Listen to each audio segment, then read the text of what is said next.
It's a bit harder to cook in the traditional way these days as we are using modern cooking equipments, but still we can do it in the oven or even on the pot. I'm going to tell you to do on the stove and how to do it in the oven. And I grew up in Galle for about 20 years, and I always see my grandmother doing this. So when you do the fish ambulthiyal, you can't use any raw ingredient in that. So if you use raw ingredients like curry leaves or even cinnamon or even garlic, green chilies and onions, it won't keep longer. So if you want to keep it longer or to send it to your kids overseas, you need to follow this method. Everything has to be roasted and you can't add anything. When you do the ambulthiyal, after that you can cook another curry out from that. I'll show you how to do that too. First, I'll show you the ingredients that we need to do ambulthiyal. As a kid, I haven't had a day without fish for my lunch or dinner. So my grandmother used to cook this ambulthiyal all the time, like in every 2 weeks with a huge fish. So she had this goraka always next to the stove. She put this goraka or the Garcinia gambogia. When she buys it, actually we didn't buy it, we had it in the garden. So dried Garcinia gambogia in a pot, then put salt in it and mix it really well. So if you are having 250 grams Garcinia gambogia, you need to put about 150 grams salt and mix it and leave it to mature. So once matured, it will look like this. It's very soft. You can crush it without a problem. Even I used to do it still here in Australia too. So I'll show you how to do the ambulthiyal. The ingredients, the main ingredients are these. If you put other stuff, you won't keep it longer.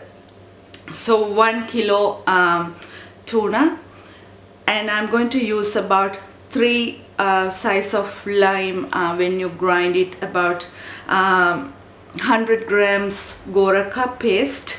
So to do the paste, I'll show you how to do that too. So 100 grams Garcinia gambogia or goraka and 1.5 tablespoons curry powder roasted. If you want to do the roasted curry powder, all the ingredients are added to this and roasted, so it won't go bad.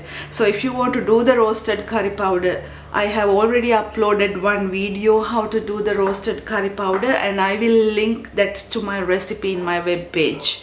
And 1 tablespoon roasted chili powder and 2 tablespoons pepper, ground pepper. So this is the main ingredient for this recipe with goraka, so it gives that dark black color to this recipe. And enough salt to your taste. I will recommend about 1.5 tablespoons. You need to taste it. If you don't have enough salt, it won't keep longer either, so it has to balance the taste. So to do that, first, if you have a grinding stone, that's the best method to do for this. Add all the dry ingredients into the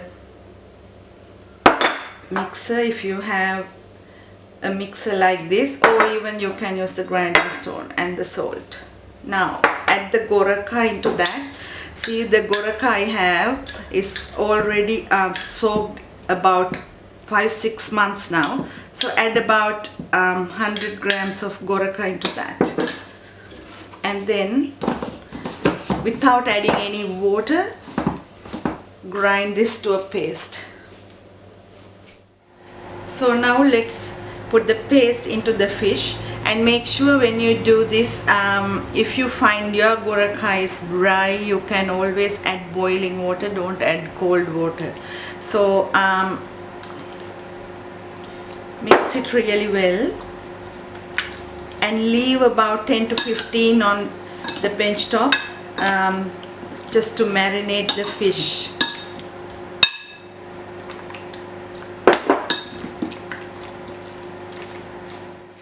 I have 2 ways of doing it. First I'll show you how to do it in the oven. So the mixture is ready with all the spices, and take the fish out with a bit of mixture and pack it nicely in an oven tray. And you can slow cook this in the oven, or even you can use a slow cooker to cook this about 1 hour slowly on a low moderate heat. And if you are using the oven, preheat the oven to 160 and cook this about 15 minutes and lower the temperature to 100 and slowly cook it. If you need, you can turn it to the other side. So when you cook this, the water will come out from the fish and it will dries out. And the other way is doing it on the stove. So I'm going to put this in the oven. The other way is doing it in a clay pot, or even another pot. You can always transfer this into a clay pot, or even to another bowl after doing it. So nicely pack up on the pot like this. And you don't need to stir this until it comes to the right consistency. So when you cook this on a lower heat, it will cook slowly and nicely. I can't use a clay pot on my induction cooktop to show you how to do it. You can, if you are using these pots, you can always put it into a clean jar and leave it outside. Make sure that you dry it nicely before you put the ambulthiyal in it. So I'm going to cook this on this pot. When you cook, it will give enough water to cook, so you have to cook that on a very low heat. One way of doing is to put it to the other side, or you can just flip it over. If you are doing using a clay pot, you can just shake it to get the juices to the top, and don't stir it at all.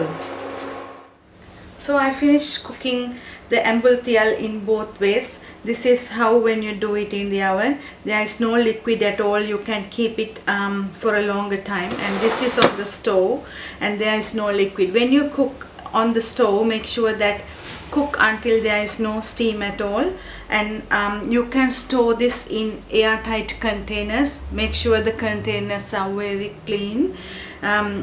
To make the jars cleaner, you can boil it about 3-2 minutes and dry it completely before putting this, if you're planning to keep it for a longer time. If not, if you can do a big batch, you can leave about 3 weeks on the bench top, or even just you can portion it and freeze it for a longer time too. So hope you will enjoy this. Thank you for watching.